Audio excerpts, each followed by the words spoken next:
both doctors. Whole family is doctors. Actually, I was born in India, Pondicherry, India.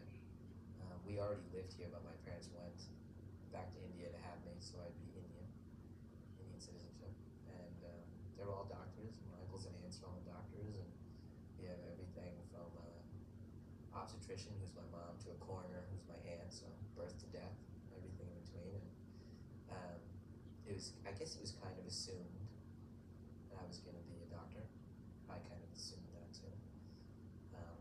And slowly, in my teenage years, from like 11 to 16, kind of realized that I had this other thing that I was really, really interested in, and that was making films. And so slowly decided to become a filmmaker.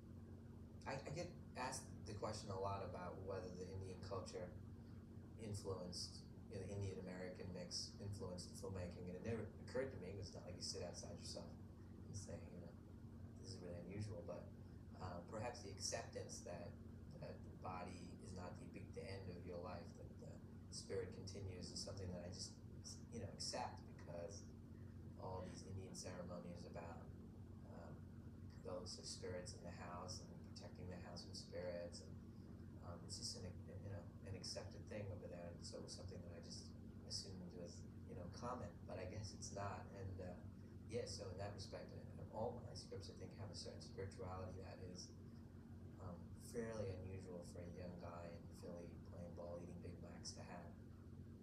Each movie I tell is, you want to tell a little bit about who you are, or a part of your life, my first film was kind of going to India and learning about my heritage, and the second movie was about my Catholic school experience, 10 years of that. And this one was kind of about my childhood being scared all the time. Don't go outside, it's too dark, don't go in that room, don't go downstairs, it's scary. Everything really did scare me. I was a very timid kid, and the fear of what is in the other room, what is down the hall, is so scary, This is kind of an example of what I consider fear is. When I got home, one day, went with my family to the mall, we came home, pulled into the driveway, the front door was open. It was nighttime, and the car stops, and everybody's quiet, and I'm like, what? And I look, and I was probably like 12, 13, I look, and the front door's wide open. My dad's like, somebody's in the house, and everybody's silent. My dad, for some reason, takes the dog and goes in the house to check it out, like he's Rambo or something. But he goes in, and I was scared to death, and that was one level of fear.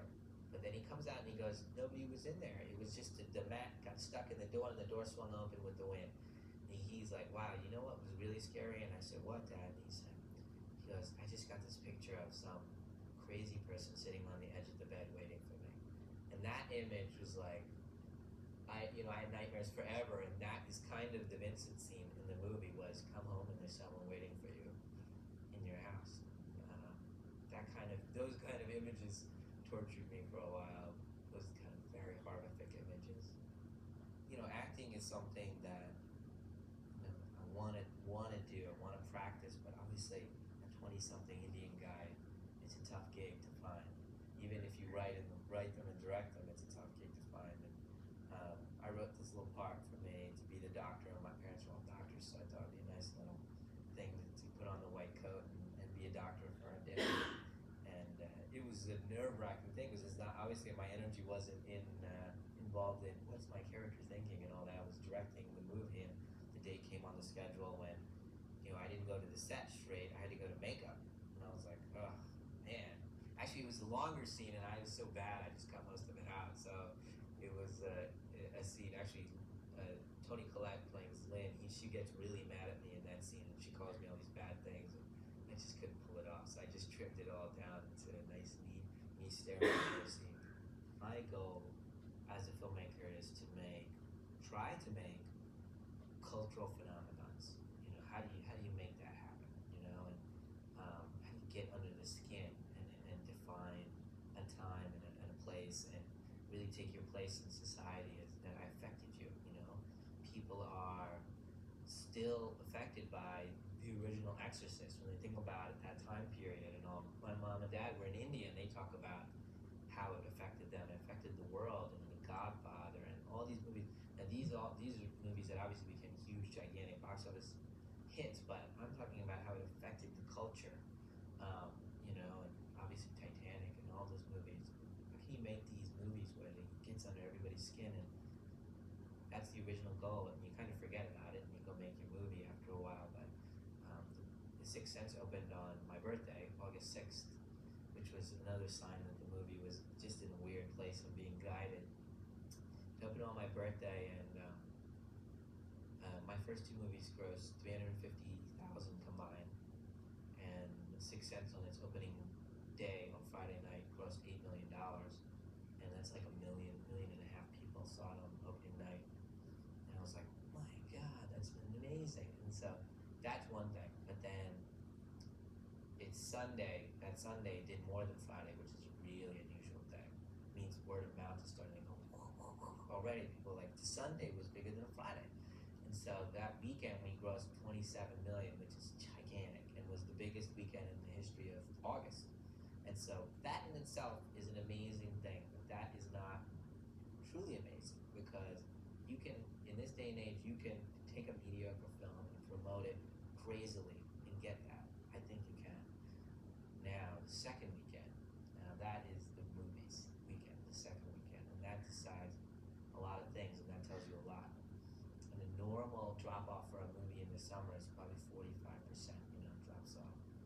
And a great movie drops off at 30%. Just a smash hit drops off 25%. We almost didn't drop off. We went with a 2% drop, and it was almost identical, 26.8 or whatever it was. And that was the moment I got that call on Saturday morning, on the second Saturday. That's when I was like, because they were like, I'm telling you, Knight, this never ever happens. Never ever happens. And I hung up the phone and I was like, gosh, we might have our cultural phenomenon. And that I teared up in the kitchen. And I was thinking that because it wasn't just like having a big hit. That's just such a physical thing, having a big hit. But to have a movie that people are recommending and going to see over and over again, wow. It just kept going on and on. And then our fifth weekend was Labor Day weekend. And we grossed about $30 million on that weekend. And that's just ridiculous. Only two movies have done that kind of business at the time, and it was Sixth Sense and Titanic. And you couldn't believe it, but we had a cultural phenomenon. I was on it's everywhere. I've heard rabbis giving sermons about it. In colleges, they had I heard this economics class where my friend was in, and he said they were teaching it like it's Sixth Sense tickets cost $7.50, and 750 people went to get, and they're just doing charts that way to interest them. And on Jay Leno, they did spoofs and on and on and on, and sitcoms. They're referring to it. And I was playing basketball, a pickup game at the school, and one of the guys on the team threw the ball, and he threw it to nobody, and it hit the fence. And the guy's like, the other guy on the team said, "What do you think? You see dead people or something?" And he didn't know that I directed the movie, and it just had seeped into the culture. I see dead people. It's everywhere.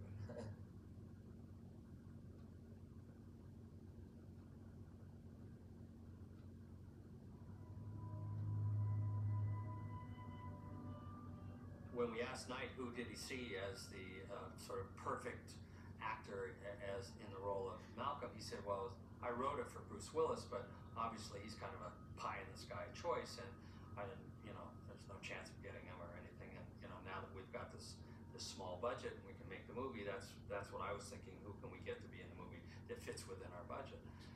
And so I said to him, well, why don't we take a shot at Bruce? All I can say is no. I called my agent and said that I wanted to do it. I said, raised my hand and asked to be included. Yeah, The Sixth Sense. It's a musical comedy that we're doing here.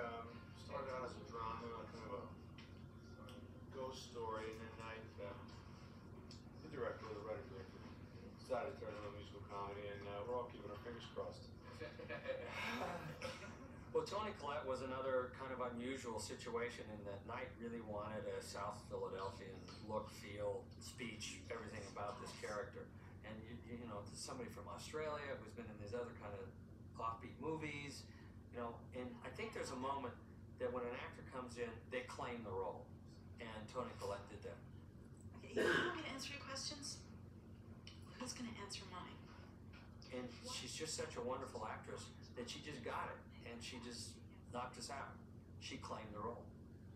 I was a big fan, huge fan of Muriel's Wedding, and Toni Collette was someone that I asked to come in to read the part. I started reading it early in the morning and I did not stop, and I bawled my eyes out. It was the most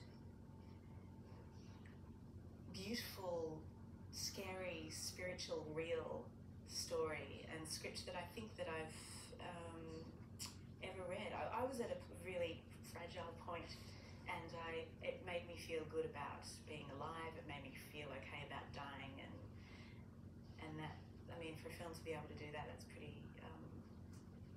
special. I was amazed by the quality of realism and the quality of the supernatural that creeps into the story. It's not a movie that sets out to be spine-chilling, but it has, as the title is, The Sixth Sense. It just touches on that extrasensory perception that most of us have some experience of at some time. I think Olivia Williams has perhaps the hardest part in the film, because if she's acting in a scene like the dinner scene, she's acting the film for the audience as they're seeing the movie for the first time, where Bruce is there and Bruce is late for their anniversary dinner, and she ultimately has to make a sarcastic comment, happy anniversary, and get up and walk away from him, her husband. And that's one way of playing the scene. She has to play the scene another way, where she's decided to go out on her anniversary all by herself to the place that her and her husband got engaged, and to be there experiencing mourning, and ultimately to say happy anniversary wistfully to herself, and sadly get up and leave. And both of those scenes need to be equally real and play at the same time. And I don't think an actor's ever been asked to handle that kind of challenge before, and she had to do it in scene after scene after scene. And if she hadn't been able to do it as effectively as she had, we wouldn't have had a successful film. And then I met Donnie Wahlberg. Donnie is obviously, you know, one of the members of New Kids on the Block, and was his teen idol and for so long. And the thing was, I saw Vincent very different than Donnie. When I met Donnie, he was buffed, muscular guy. He used to call me up. He said, "You know what? I'm gonna lose some weight for the movie." I'm thinking 5 pounds, trim, you know, get a little trim, maybe 10 pounds if, you know, he kills himself. He came in, and I didn't even recognize him. He lost 43 pounds, and that is an amazing amount of weight to lose in that much time, or any amount of time. The Vincent scene is the gunshot that needs to be heard through the whole movie. You know, the suspense writers sometimes talk about the first chapter of a novel as a slingshot. That, you know, the first chapter, whatever happens, is a big pullback of the slingshot, and it has to be pulled back far enough so the whole movie rides on that pull. And our movie was like that. When he finished the scene, he just collapsed in the bathroom, and I was like on the bathroom floor with him, talking to him about it. I mean, it was amazing. You have a secret, but you don't want to tell me. Cole's role, it's so difficult, so complex. It seemed like the most impossible task ever. And then Haley Joel Osment comes in, and I'm like, what a cute little kid, what a sweet kid. And I said, okay, let's do the part. I was really beat. How many times have I done these scenes with these kids? I've heard my words just destroyed 1,000,000 times with 1,000,000 different kids, and I just was, so beat. And I just leaned back, and he starts the scene, and it was like I've never heard the scene before. Like I've never heard the dialogue ever said before. It was like a movie that I didn't write. It was just all of a sudden, every word was perfect. And he finished the scene, and he was crying, and I was crying, and I was like, I could not believe. I go, oh my God, who are you? Cole is for one, he's a fighter, and he'll fight whatever comes his way, whatever is bothering him, and the shadow that's over him for most of the movie, he fights it and fights it and fights it and will go down fighting. He's very interesting. He's a very interesting character. He plays on all kinds of different fronts and colors. He isn't just a depressed, sad little boy for what's overshadowing him, and he'll try and be a normal kid through whatever happens. He's a very deep person. He's the most talented child actor I've ever seen. I mean, I would rank him with some of the best adult actors I've ever worked with. He really is just immensely talented, and much unaffected by his talent and doesn't really make a big deal about it, but he really is a great actor. In all great movies, the great movies, there's some element of magic. When I say magic, something that goes beyond paper where you go. You put A with B and you get this. No, it's something beyond that. You can't recreate it if you tried. You can't recreate it.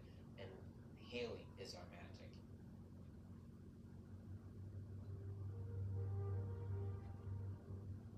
In a film like this, where people are going to scrutinize what you've done, it's essential that you go back and you're very rigorous about maintaining the laws and the rules of that world. But one of the things we really wanted to protect is that if you saw the movie for the second time, that we were true to it and we were honest about it and we didn't just pull a fast one. So we had to establish rules about each scene and how Bruce would interact with people and situations and physical things. So we had these rules, and one of the rules was that if a ghost was mad or angry, it got cold. When we have the angry ghosts in Cole's apartment, you see the temperature start dropping, and that's sort of a foreshadowing of what's coming, and hopefully it's building up a little suspense. And then we would see the cold breath. And that was only when a ghost was angry, because people have asked me, well, why don't we see breath when you see Bruce Willis's character? Well, it's because he's not angry, and he's trying to help the situation. He obviously doesn't know he's dead, which is another thing that Cole actually says. They don't know they're dead. He had to have on the same clothes the whole time. But that rule was that it wasn't necessarily the clothes he had on when he was shot. It was clothes that he had interacted with that evening. So he had his trench coat, he had the sweatshirt that he put on when it got cold, he had his muffler, he had his tie. So if you look at that, he got the same shirt on the entire movie.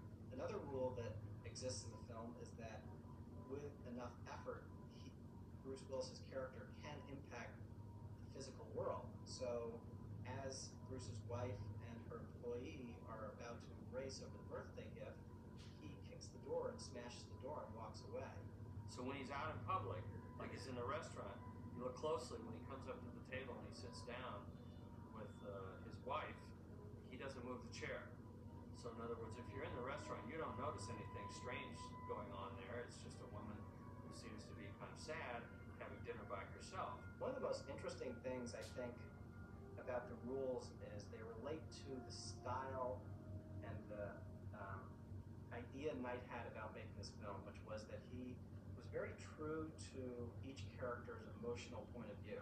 It's kind of saying, I'm going to put you in the shoes of Malcolm Crowe, and at the end you're going to feel exactly what he felt.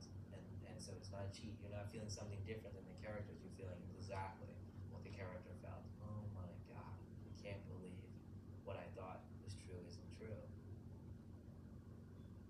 You should analyze the movie scene by scene in repeated viewings. You should look at every scene in the film, because there is some bit of art direction or wardrobing or propping that indicates, the events to come.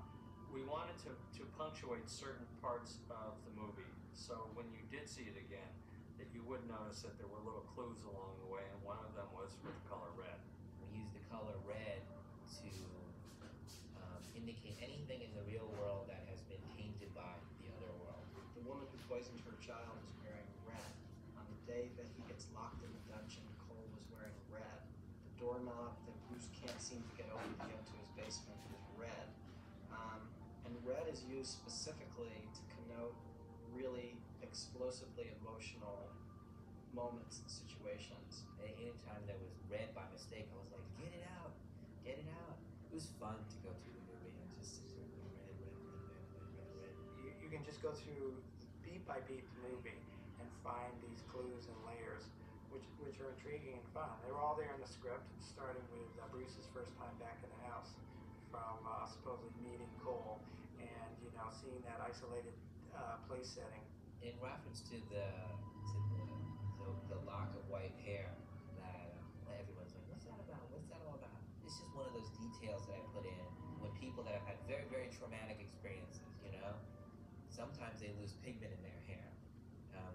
When you had a very bad accident or something, they wake up in the morning, they've lost pigment in their hair. It's kind of a very cool, real phenomenon.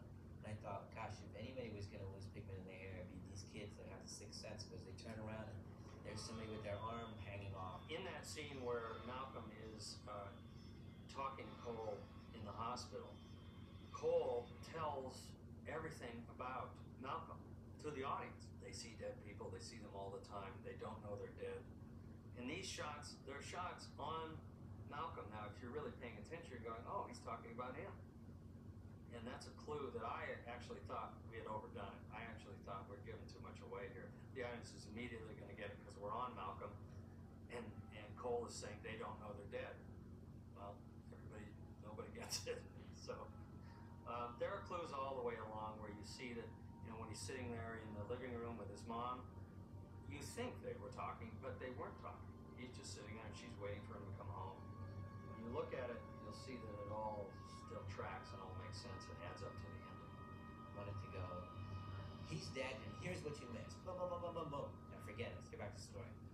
In the editing, one of the elements that we added was a series of images from the film as he's discovering, as he's realizing it, it's flashing back for the audience as well. It was something I mentioned to Andy. I said, what do you think about going back and showing them the moments that they missed right now?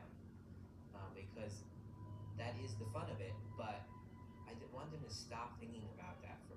I want them to enjoy it and go, oh my God, and then stop, because we still have the story to finish.